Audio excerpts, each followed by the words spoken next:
बीड जिल्ह्यामध्ये गुन्हेगारी वाढत चालली आहे। कौटुंबिक वादातून बदला घेण्यासाठी शेजाऱ्यांना 2 मुलींच्या अपहरणाचा प्रयत्न केल्याची घटना माजल गावात घडली। या प्रकरणी पोलिसांनी 3 तरुणांना अटक केली आहे। बीड जिल्ह्यातल्या माजलगाव पोलीस ठाण्यात बसलेले हे आरोपी पहा। हे तिघही अपहरणकर्ते आहेत। 2 कुटुंबातील जुन्या भांडणातून बदला घेण्याच्या हेतूने या प्रकरणाचा सूत्रधार दिनेश देवकातेनं शेजारच्या मुलींच्या अपहरणाचा कट आखला। या मुली माजलगावात नातेवाईकांकडे आल्या असताना तिथल्या एका महाविद्यालयासमोर मुलींना कारमध्ये कोंबण्याचा प्रयत्न केला, पण यातल्या लहान मुलीनं त्यांना विरोध करत आरडाओरडा केला। परिसरातील नागरिकांच्या हा प्रकार लक्षात येताच त्यांनी आरोपींना पकडून पोलिसांच्या स्वाधीन केलं।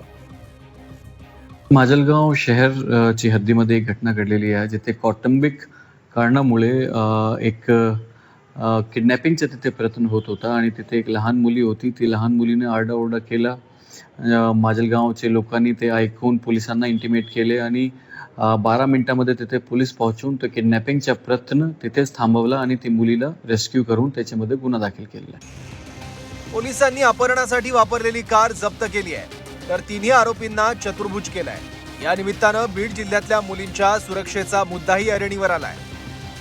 तर मला असं वाटतं एसपींकडे माझी अशी मागणी आहे की त्यांनी आमच्यासाठी एक असं पथक तयार करावे की जेणेकरून ज्या मुली फिरतात बाहेर, कॉलेज म्हणा, शाळेत म्हणा, त्यांना सुरक्षा वाटेल। बीड जिल्ह्यातील संघटित गुन्हेगारीची चर्चा महाराष्ट्रभर होते। त्यातच 2 मुलींचं दिवसाढवळ्या अपहरण करण्याचा प्रयत्न झाल्यानं सामान्यांमध्ये भीतीचं वातावरण आहे। महेंद्र मुधोळकर, झी 24 तास, बीड।